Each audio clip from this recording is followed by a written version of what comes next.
Then you see the whole big picture, okay? And that's what's hard to do in 2 hours, so I'm just flying through this. We don't want postoperative pain, avoid endo, preserve. It's easy to evaluate and repair. It's okay if my stuff breaks because I can fix it easily. Your tooth breaks, what are you going to do? You got no tooth now. So the temptation is to talk about one or two things in depth, like a specific climbing route up El Cap, but you know, what good's that? You don't know what the park looks like, or El Cap. So let's keep going. Clinically, clicker. Clinically, no more extension for prevention, okay? Out. It's the worst thing you're going to do to the tooth. That destroys its structural integrity in nanoseconds. No more mechanical retention, okay? No more ferrule retained crowns on virgin teeth. Stop that. The last 2 virgin teeth I cut were in February 2006. No more 90-degree angles. Bad engineering. Flats king.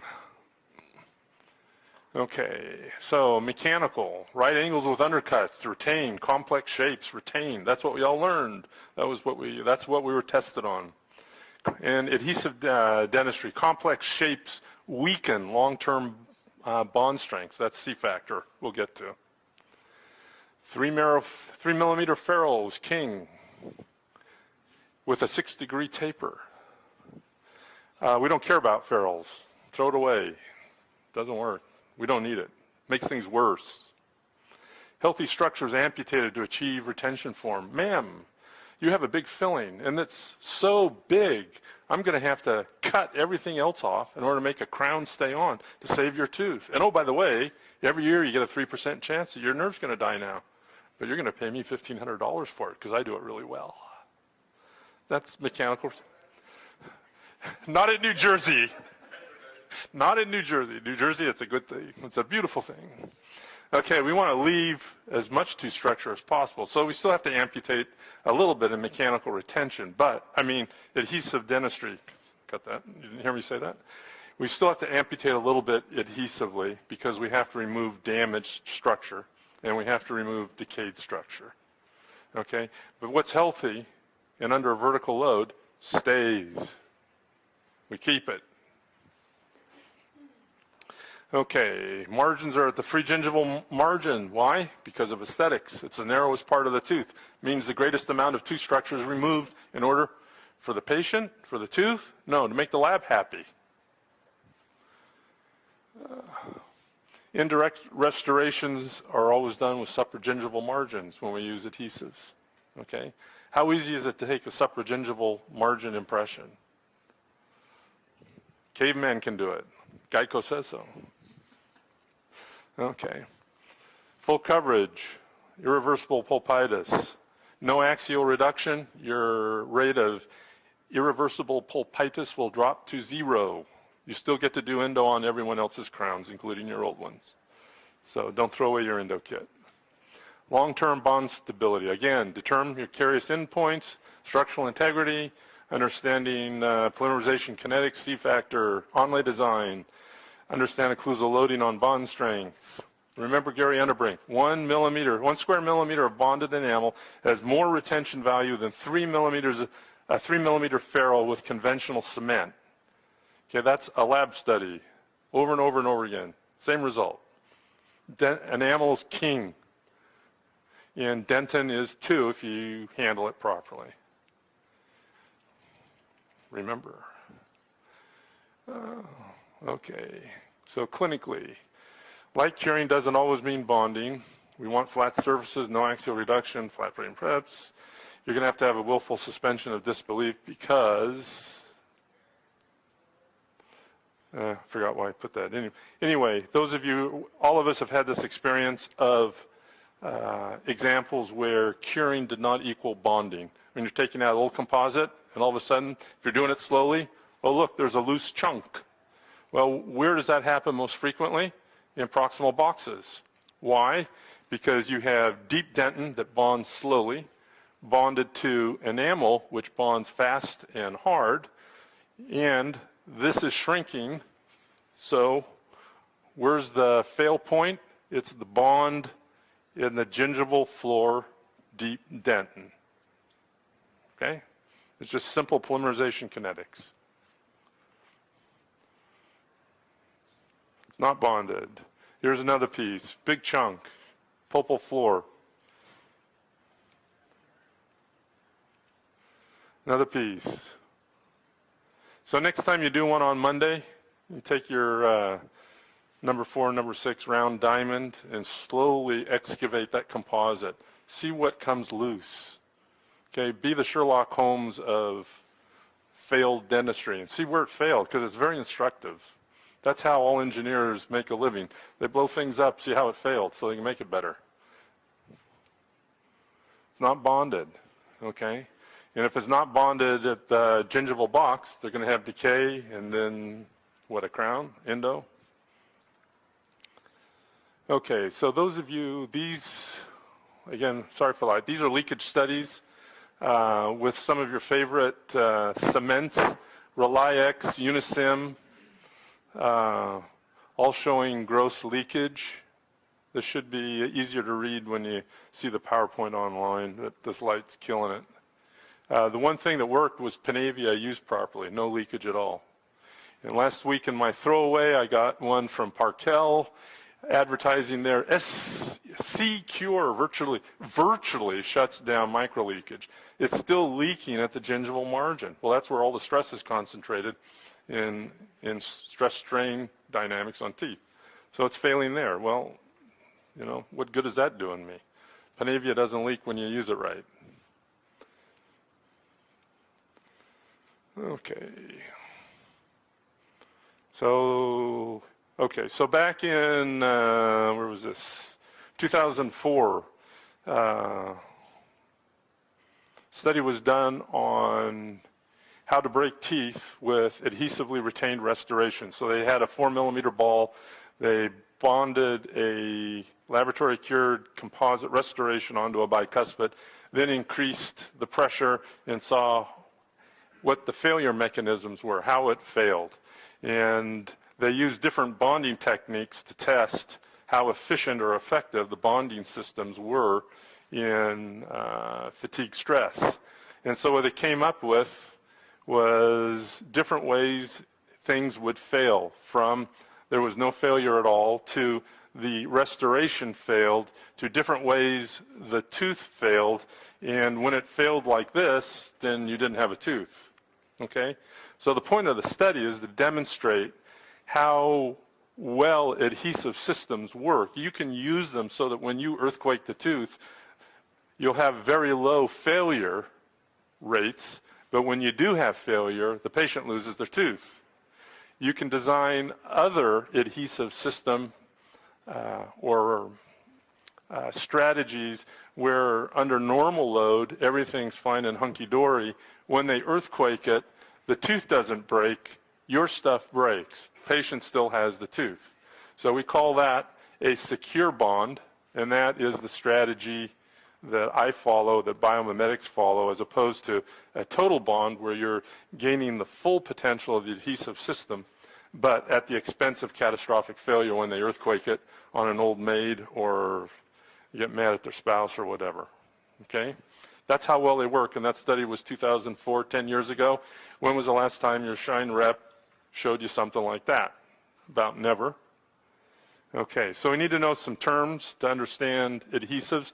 Stress is force by the cross-sectional area. Strain is how much stretch there is in the material.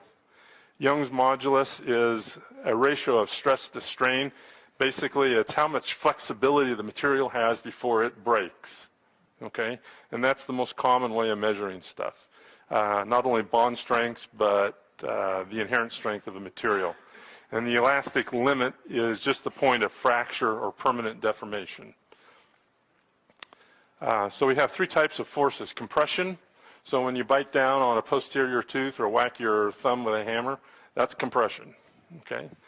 We have shear, that's a sliding force, so that's how you pop orthodontic brackets off with a shear load.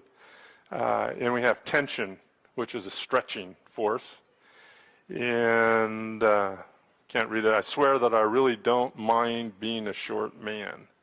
But the example in the mouth is in class 1 occlusion, the distal lingual cusps of lower first molars. Okay, those cusps are being flexed when you come into occlusion. So when Mr. X calls in the middle of the day and your front desk person says, oh, Mr. X broke his tooth, you immediately ask, well, is it upper or lower? Why? Because you know if it's a lower, it's going to be a lingual cusp. If it's an upper, it's going to be a buccal cusp. Those are the tension cusps. Simple engineering. Did they ever tell us this in dental school? No, we just memorized the bowl rule. Buccal of the upper, lower of the lingual. But no engineering. So units of force is the Pascal, which is 148 pounds per square inch. For adhesive chemistry, the unit is a megapascal, which is 1,000 of them. In adhesive dentistry, we have to have an entry level of 15 megapascal bond strength in order to survive over time to dentin. With the modulus elasticity of teeth, the force unit is a gigapascal or 1,000,000 pascals. And dentin, again, depending on where in the tooth you are, is 10 to 16 gigapascal. Enamel 60 to 70, but when you put the two together, it's 21. Okay, so that's the magic number we're trying to emulate, is 21 gigapascal with the use of appropriate composites and bonding. More terms. A micron's a thousandth of a millimeter. Our hybrid layer. Anyone not familiar with the term hybrid layer? Yes, okay. So when we condition teeth so that our bond material will adhere to the tooth, that interface between the composite and the tooth is the hybrid layer. So it's a mixture of prepared tooth structure and polymerized bonding material. That's the hybrid layer. And it ranges in thickness from 1 to 5 microns. And if a micron's a thousandth of a millimeter, that's not a lot of interphase that's holding our restorative on, but that's how strong it is. Okay? Acid-base resistance zone is a new term based on research by Junji Tagami in TMDU using self-etching adhesive systems, and particularly Curari's SE Protect that contains a brand new patented monomer called MDPB. It includes a pyridinium bromide molecule, makes the monomer bactericidal and bacteriostatic. So it creates a zone of dentin underneath the hybrid layer that's impervious to acidic and basic attack. It won't dissolve. Okay, that's in addition to the hybrid layer. Microtensile bond strengths, that's the current popular way of testing bond strengths. You take a beam of dentin that's a millimeter square and about 5 to 10 millimeters long. You glue one in to one end of your jig, your appliance, and the other end to the other end of the machine, and then you try and pull them apart. And you register what the force was when you had rupture. Okay? Tensile bond strength means you've got a big flat surface area in millimeters. You do the same pull test. What's the difference? Big surfaces have a lot of defects, so your test bond strengths will drop. Microtensile bond strength with just a millimeter cross-sectional area registers much higher bond values because you don't have as many defects in the bond layer. Which one's right? No one knows. That's the big quandary in dental materials testing, is an accurate, clinically relevant testing system for bond strengths. Moreover, there is no continuity in data results between labs. So it helps when you're reading research to see who the researcher is and to kind of follow them, because their protocols will be the same, and you can then put their values in relation to whatever else they're testing, as opposed to Jack's lab and Charlie's lab. We can do the same exact tests and we'll come up with different values, but ours will clump this way and his will clump that way. It's not because his lab's better than mine, it's just different. Based on what you said on the acid-base resistance, are you saying that I can't assume that a fully cured bonding agent will not, can I always assume that will not dissolve? You cannot assume that. I can't assume, even if it's fully cured. We'll get to that later. Oh, let's see. And the reason for that is this last thing here, MMPs. Anyone know what MMPs are? MMPs, heard the term? MMPs stand for matrix metalloproteinases. They are host-derived enzymes. Okay, so what that means is your body has 21 different types of matrix metalloproteinases that are embedded into collagen and enamel. There are 3 specific to dentin, collagen, 1 to enamel. These were elucidated during cancer research when someone asked the question, how does a tumor grow without the body getting huge, at least initially? So there is an enzyme that gobbles up collagen that provides space for the cancer tumor. These MMPs, number 2, 8, and 9, are impregnated into every collagen fibril in dentin, and they're acid activated. Okay, so what are we putting on the tooth? Acid. They're activated, and they start gobbling up the collagen. That's why your bond strengths disappear 50% over 10 years, unless you take appropriate steps. That's where Curare's SE Protect, I'm hesitating because I've changed the name a couple of times. I learned it as Protect Bond. SE Protect has pyridinium bromide in this monomer MDPB that deactivates MMPs, and it doesn't disappear. It stays impregnated in the hybrid layer. That's why SE Protect generates the largest acid-based resistant zone of all self-etching adhesive systems. They all generate a acid-base resistant zone, but they're very small. SE Protect generates an acid-base resistant zone that's 1 to 2 microns thick. So it's even thicker than the hybrid layer. Okay. What, you want to know what bonding agent I use? MMPs about like the chlorhexidine or the ozone or I'll get there. Okay. So materials are important, but knowing how they work is equally important. And you can't go to Shine this weekend and buy the stuff I'll tell you about anyway. So back in, where was this? 2000, Junji Tagami, Hideko Sano, these are top-end researchers. In a clinical situation, a new concept for the restoration using these adhesive resin materials has been proposed and applied for routine dental treatment. These principles of cavity design are different from the principles established by Black, since they presuppose that the non-adhesive restorative material could not bond to tooth substance adequately. For example, in the case of adhesive restorations, retention and resistant forms are not required for cavity design. Okay?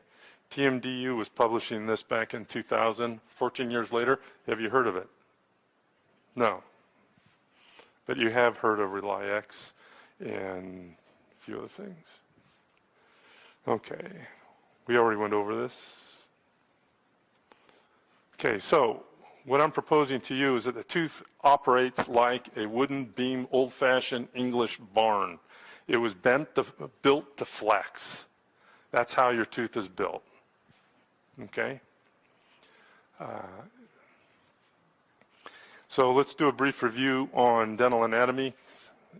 So we have enamel, we have dentin, we have a DEJ. You all learned that. Enamel, yeah, a couple millimeters thick. It's 98% mineral hydroxyapatite. It's crystalline. It has parallel enamel rods.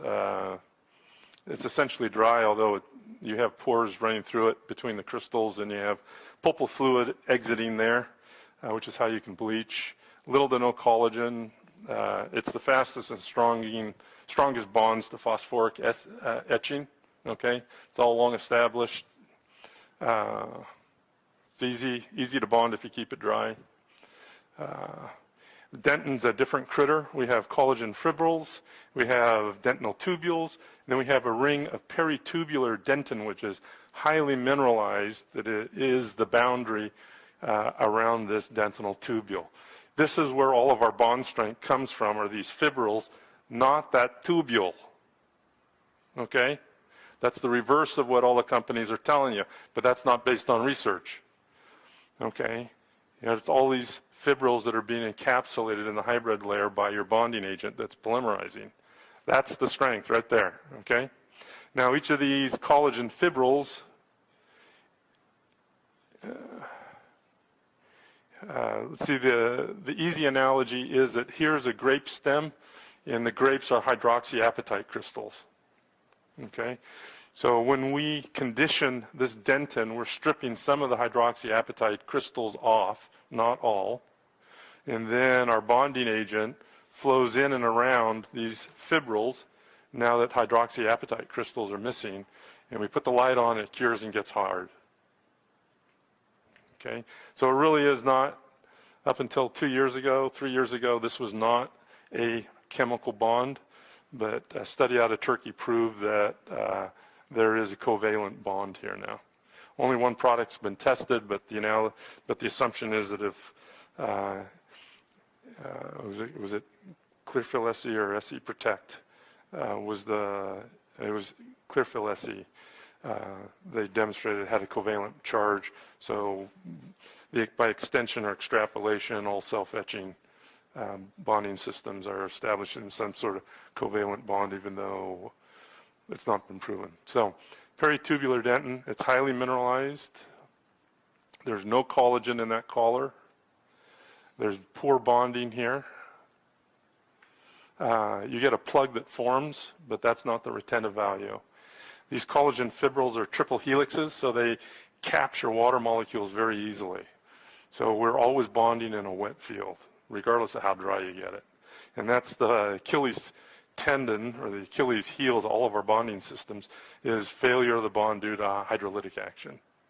And no one's really solved that one yet. It just is. And this is where the bound MMPs are on that collagen fibril, and they stay there. So when you dump an acid on here, regardless of whether it's phosphoric acid or the primer in a self-etching system, you are activating the MMPs, and they stay active until the collagen is gone.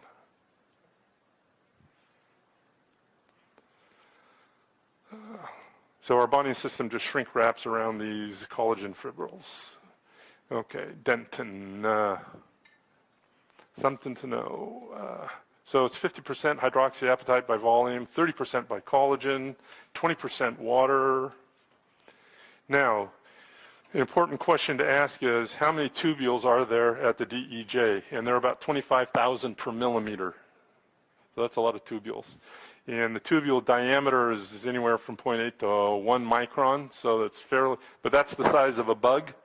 So if you have caries, occlusal caries, where are the bugs going? Down there. What do bugs produce? Acid. What does acid do? Turns on MMPs. What do MMPs do? The collagen. And what does that do? Screws up your bond. How do you get rid of bugs? Take Phil's class, learn about ozone. Ozone the surface, kill the bugs. Okay? Neutralize the acids. After you're through cleaning this surface, before you start bonding. Okay? We also, because the dentinal tubules are small, we've got maximum distance between tubules, and that's why superficial dentin has the highest, quickest bond strengths in dentin. Okay? What's pumping out of here while you're trying to bond? Pulpal fluid. It's streaming out. It's gushing. Okay? Now, if we go down here to the pulp chamber, what happens? In cross-section, we have 45,000 dentinal tubules per millimeter squared. What's the implication? Well, in addition, they have a much greater diameter, 2.5 microns. There's a whole lot less space between dentinal tubules. So what are we bonding to? Not a whole heck of a lot. It's mostly tags into the dentinal tubule, which have low bond strength. 90% of our bond strength comes from these collagen fibrils, not a tag into the tubule. Okay?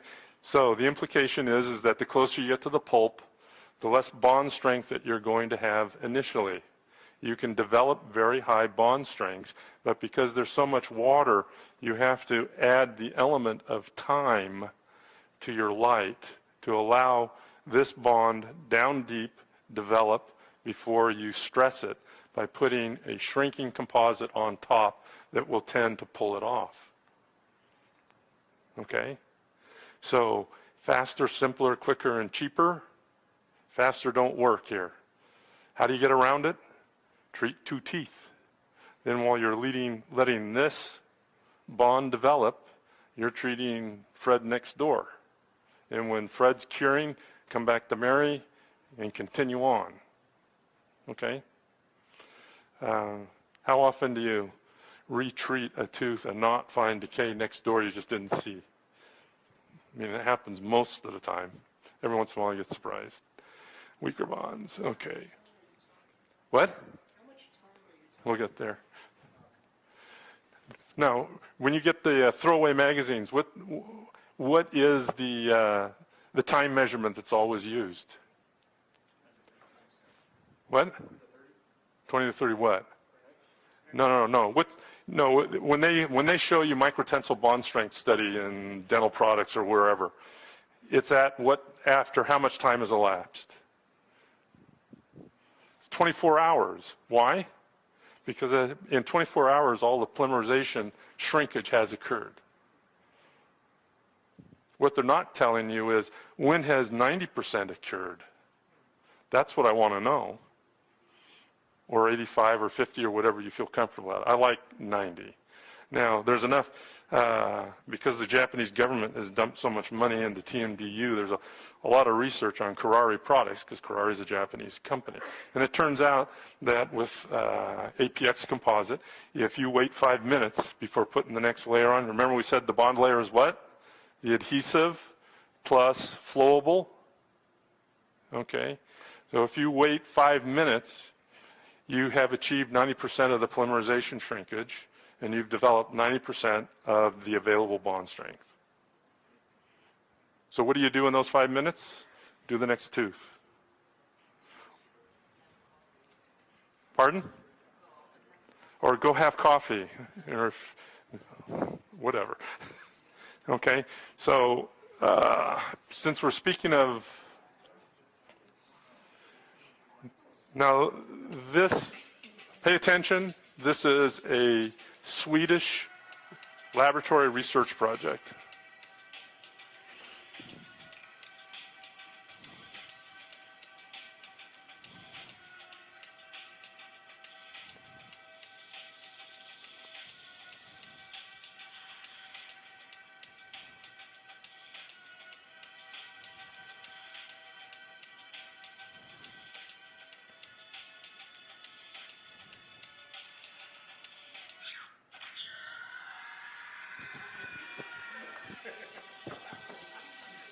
That's a Sensodyne commercial from Europe someplace.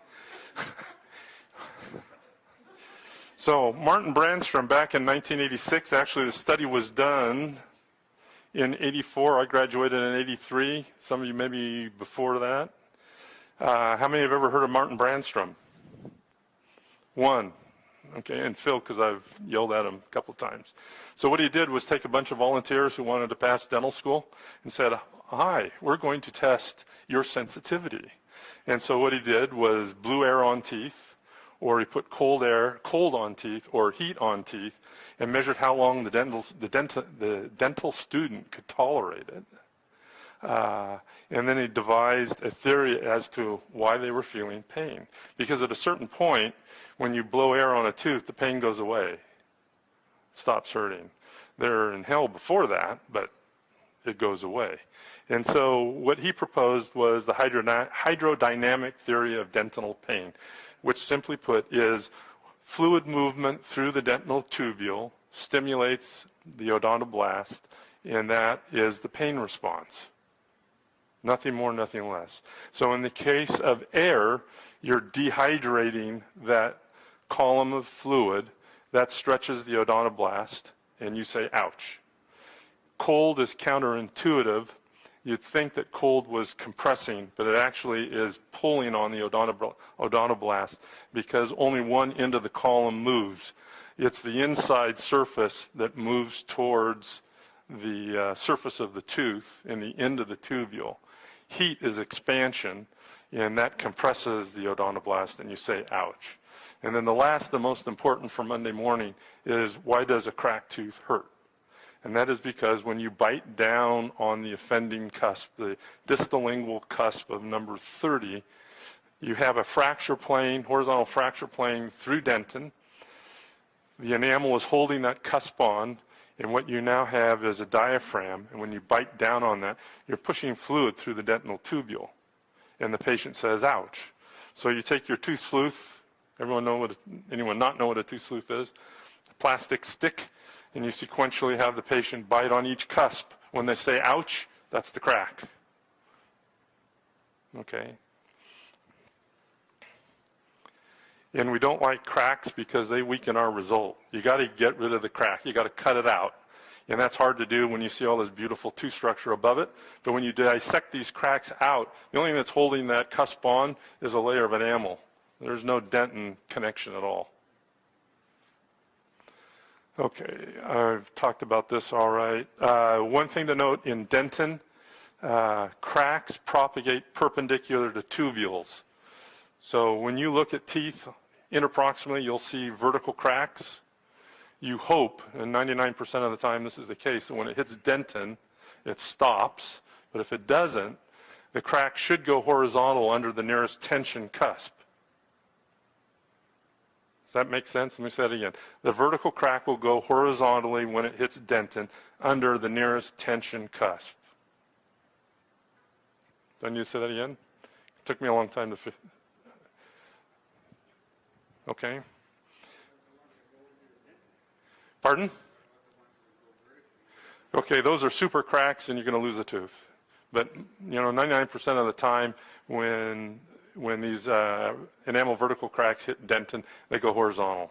But if they go too far down the length of the tooth, then the crack will propagate perpendicular to tubules, and now the tubules are horizontal, so it's growing vertically or up vertically in sayonara. Oh, okay, wait, gotta do this pearl. Pearl. Okay. So remember, this pearl's out of place, but it doesn't matter. When you are bonding, remember, talked again about, or before about, how bond strengths develop differently at different levels of the tooth, right? So never attach superficial dentin to deep dentin with one bolus of composite, and we never attach dentin to enamel, okay? Because composite bonds to the strongest bondable surface first. And the weaker bond will fail. It may not be initially, but it will under load. So if you want a strain-free restoration, you've got to layer and not bond to dissimilar two substrates simultaneously. Is there a time frame you have to wait for full polymerization on the dentin before you start bonding? 5 minutes. So same way. You can cheat on the increments a little bit. At least give each half millimeter layer of dentin replacement a couple of minutes. 5 gets you to the 90% level on most composites. But when you're waiting to put your enamel replacement in, wait 5 minutes. Are these all dual cure composites you're talking about? No, these are all light curable. Yeah, what about like Sure-Fill? Composite? You're a beta tester. You are. Roland Frankenberger, okay, I got a slide later on, you'll see it. He did a study for Kerr. It's study number 18 when you go to their research, when you go to their site, and they've got education, Going to have to dig through it. It's study number 18. All of their studies are lab studies except for number 18, which is an in vivo study. Roland Frankenberger's in Germany's really, really, really good researcher. So what they did was test sonic fill against Herculite, gold standard, old guy, still works. And what they came up with was the conclusion that SureFill was just as good as the Herculite with a 10% failure rate per year. Okay? I don't have 10% failure rates. So what did they do? They turned Herculite into a bulk fill. And they did it by using 2 millimeter thick increments. So there was too much polymerization shrinkage in the Herculite. So now they made it equal to SureFill. So how do they get their results? Well, they've manipulated the polymerization kinetics so that when these monomers form long-chain polymers and then undergo cross-branching, they've broken up the cross-branching. So what they've done is they made the material more elastic. All right, so the modulus of elasticity is lower.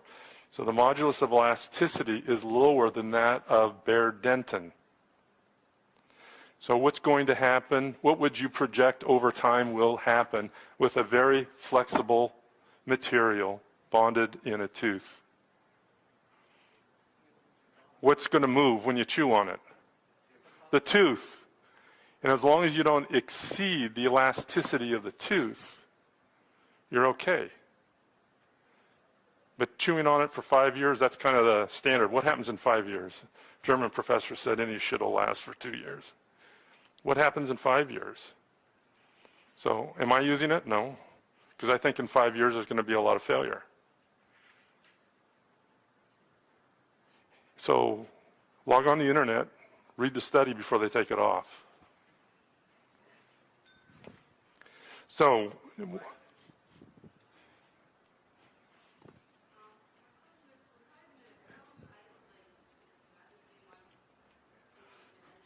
any way you want.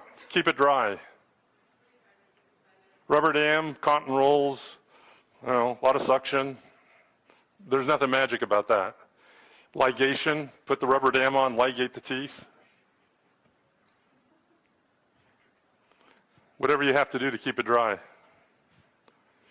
Okay, now the DEJ. The only importance the DEJ had in dental school was that's where decay spread when you had a proximal lesion. Okay? But the DEJ is really a structure, and it's the most important structure in the tooth. It has a very high concentration of collagen, more than dentin, which makes it very, very flexible. And the DEJ is a zone anywhere from 100 to 250 microns thick. So 250 is a quarter of a millimeter. So what's unique about this structure is that it's very flexible. It's the shock absorber between this highly rigid, brittle shell that we chew on and this flexible substrate, which is the dentin. Without it, when you bite on enamel, it would fracture off. So when you look at teeth and you see what we call crazed lines, what are those? That's a vertical fracture in enamel that has stopped at the DEJ, this stress breaker zone. The DEJ has prevented the enamel microfracturing from penetrating into the dentin and growing. Now, every once in a while, the occlusal load will overwhelm the buffering capability of the DEJ, and now you have a crack growing into dentin. And what's one easy way to do that? Cut a square hole in the occlusal surface, make the hole square, and put a silver mercury rigid filling in. Disneyland for cracks. So when you go back to the office on Monday, well, you probably don't have silver mercury fillings in any of your patients anymore because you've already taken them out. But if you didn't take the cracks out, they're underneath your composite.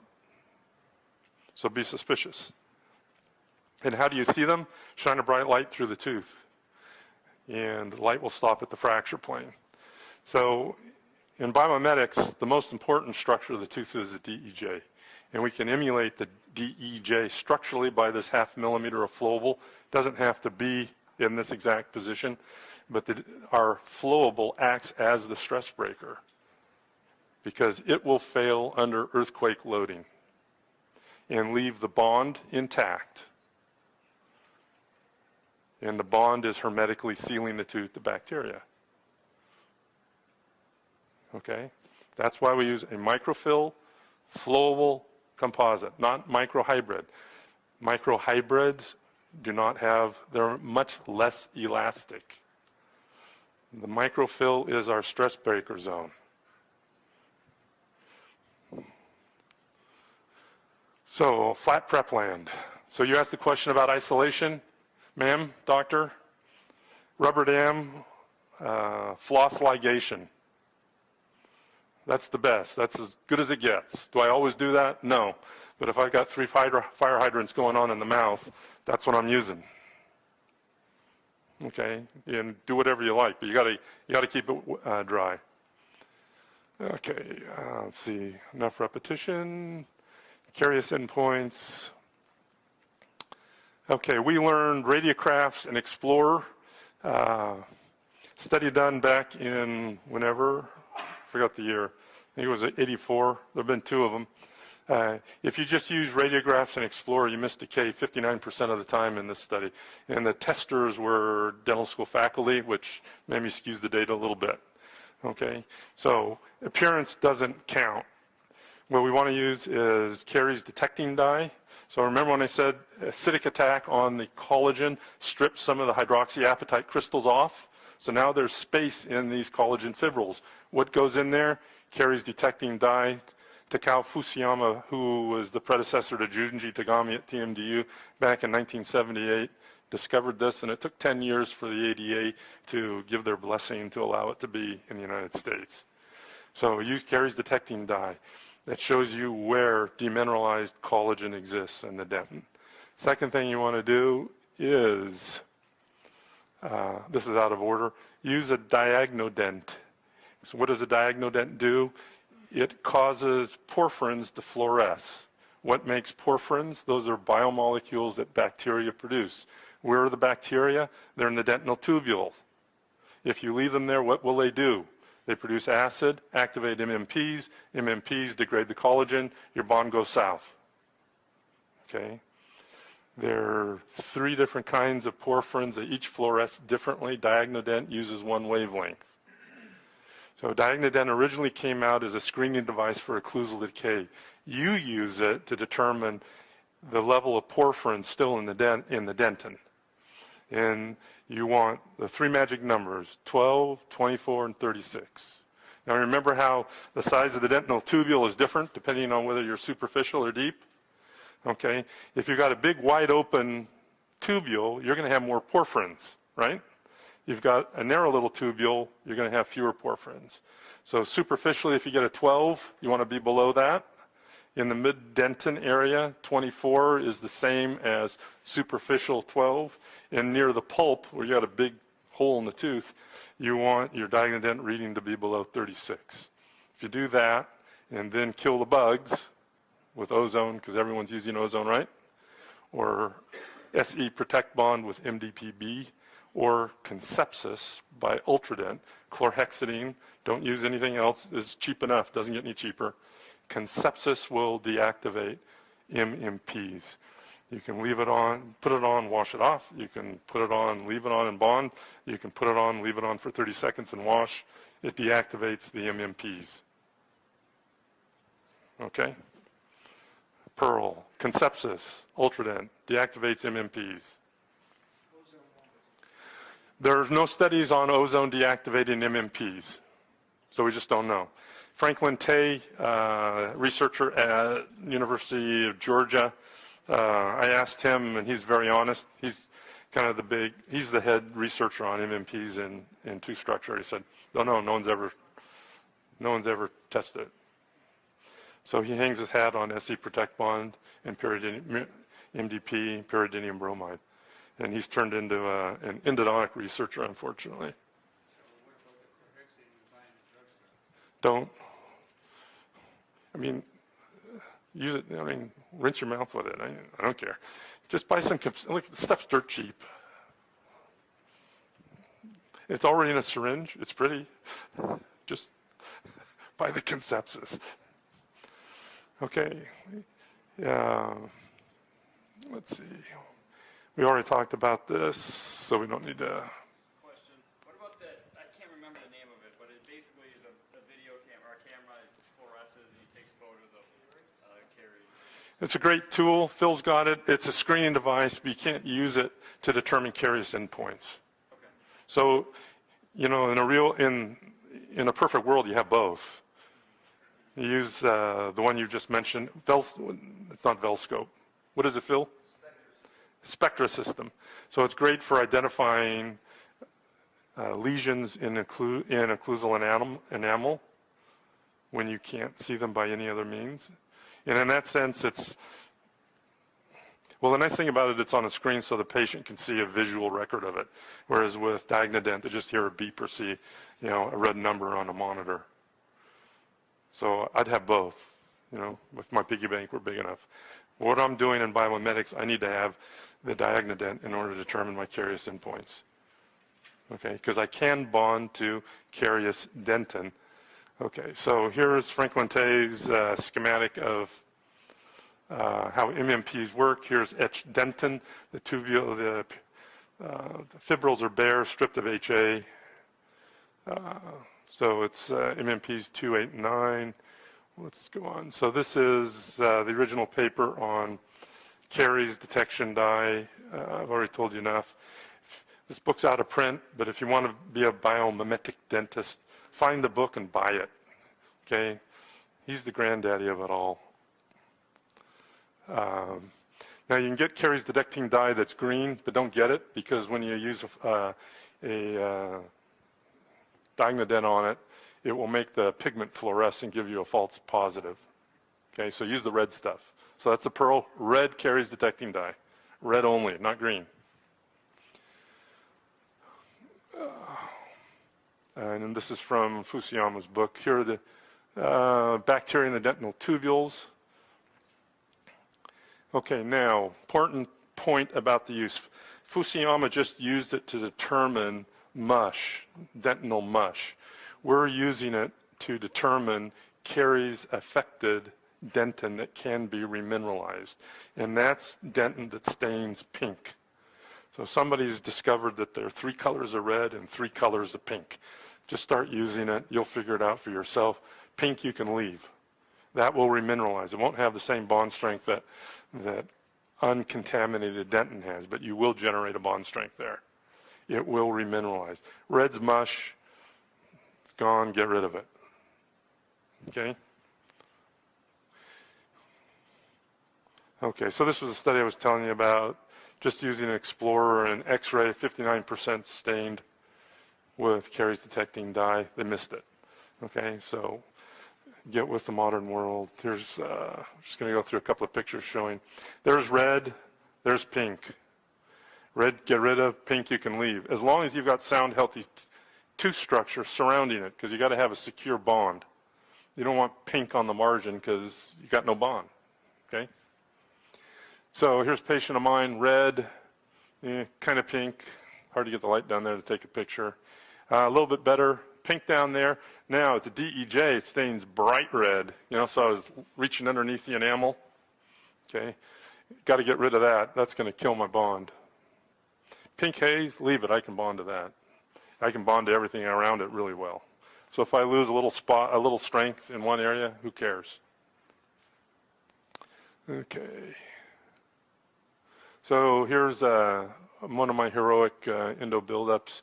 Took the crown off, decay there. That's why we took it off, because the root had decay on and it was going underneath the crown.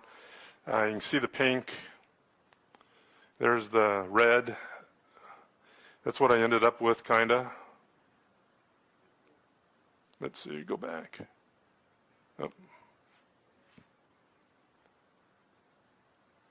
And eventually bonded that up with the ribbon, my buildup that I showed you before on that other one.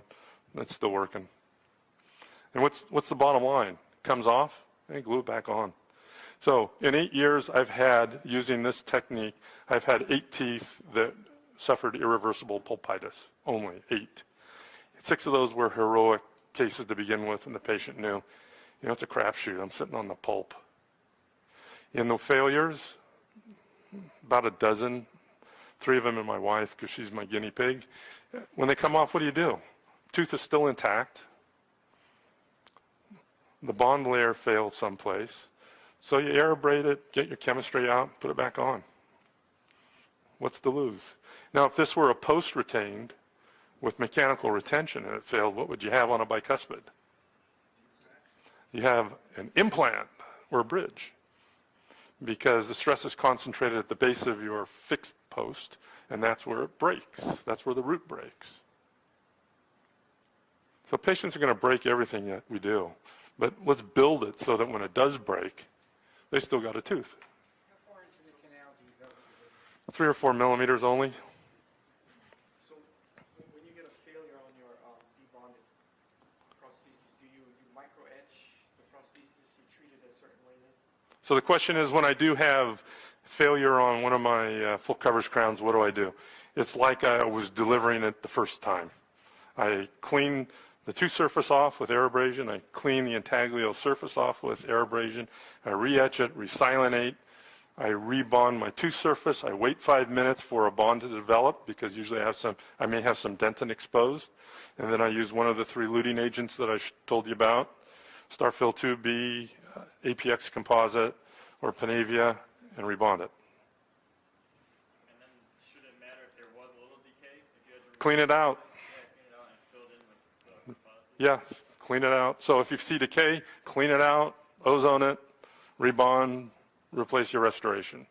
And the patient walks away happy camper because they still got their tooth. And you made a couple of bucks fixing it. When you say wait 5 minutes, is that before you cure After. the bonding? So just the, you know, for Biomedics 101, the rule is you cure and wait 5 minutes. Okay, come for 3 days, there's more sophistication, but you're going back on Monday morning and want something to do, cure, wait 5 minutes. Ask me, we'll get there maybe. Otherwise, come up after. What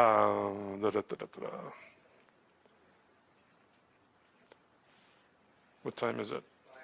We have the speakers forum at 4:30. If you're going to join, you can ask questions there if you're going to join us. Okay.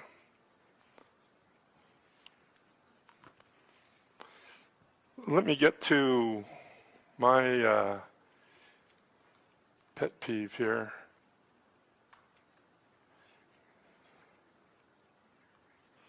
Let me talk about structural integrity. So way back when this is something called Mourier. I don't speak French, speak Spanish, so I don't know how to pronounce that. But you can make a tooth translucent and put a load on it. So, and what these bands are, the stress concentration bands from an occlusal loading. So what you see is on the incisal edge, we have a vertical band of stress, but as we move apically, that band becomes horizontal. And the bands become closer together. So stress is concentrated at the neck of the tooth. Here's proof positive engineering why bicuspids that have been treated endodontically break. All the stress is concentrated right there. Okay? And why we have abfraction lesions.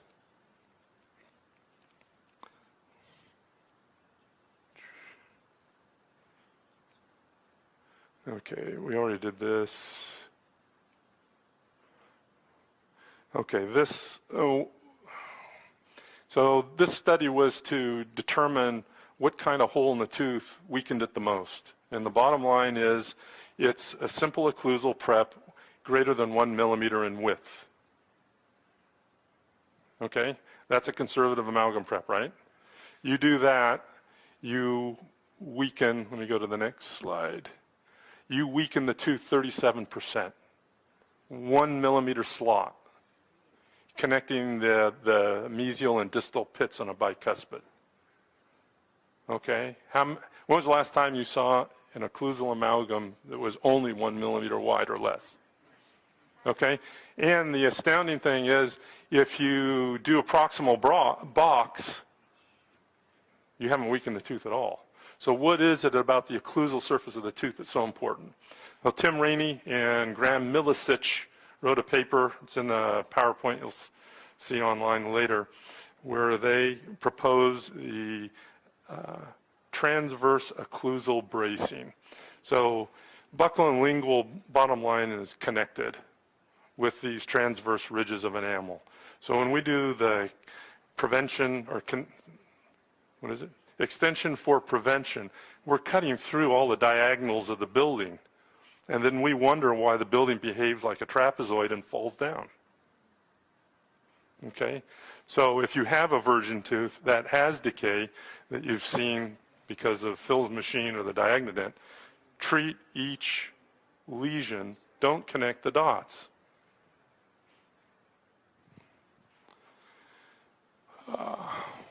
So the way to think of a tooth is a soup can analogy. You take an intact soup can,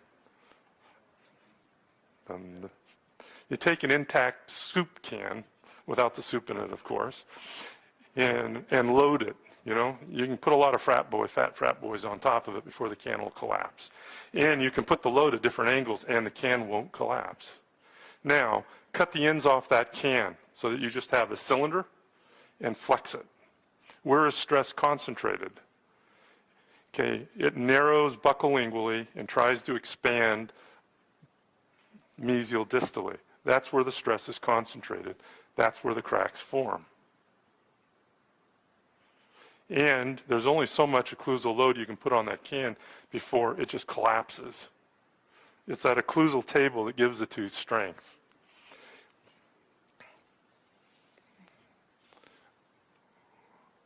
So Tim calls that the subocclusal transverse ridge. There is no such thing as a central pit. If there is, it's a defect in the enamel. Here's the ridge system. Leave them alone. Clean out each lesion individually, and that's why he's a big proponent of air abrasion, because he can dissect these lesions out easily with air abrasion alone. Don't use a handpiece. The worst thing for an enamel is a carbide burr. Those edges whacking on a crystalline substance, it microfractures. Use fine or medium grit diamonds. They're much less damaging, and best is air abrasion. Okay, so here's, I think this was a patient of mine. Amalgams, here's the crack, there's the crack. Where are they loading? They're on the distolingual cusp of number 30, number 31. So that's the flexion or tension cusp. That's where the crack goes underneath that cusp. Here's another case. Occlusal effect loading or fracturing. So we have what's called the Poisson effect. In material science, if you take a lump of anything and put a load on it, you're going to make it shorter and it will get wider. Teeth are no exception. You chew on teeth, you put a load on, they get wider and they get shorter. When you cut the occlusal table off by putting a 1 millimeter groove through the occlusal table, you have eliminated the cross bracing that prevents this flexion. And now the enamel is going to grow a crack.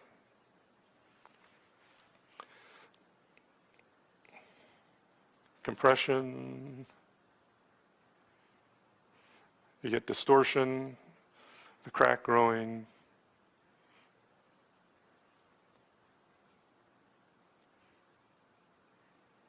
Okay, and now the decay starts not on the proximal surface, but at the DEJ, because the bacteria have migrated down this occlusal crack one at a time every time they bite on the tooth.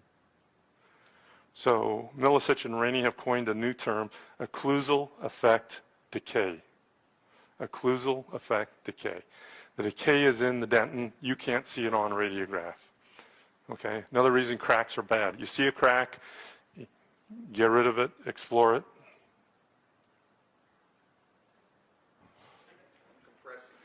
You're compressing me right now. May I, oh, Phil. It's all right. Let me just show one exemplary picture and then I will shut up. Okay, so here's molar, had amalgam in, you can see I still left some in. See the fracture right there?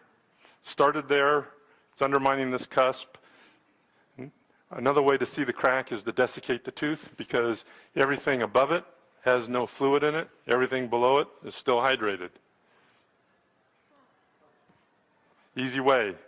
So another way is to, once, you know, I get suspicious, it got to be a crack in this because the patient was complaining, I can't see it. Put your blue curing light on, anything to, put your dentin enamel bonding agent on, anything to pick up the differences in hydration, okay? And then I had, so many millions of beautiful cracks to show you. Crack property, okay, so crack, crack, crack, crack, another crack there, crack there, crack there, crack there.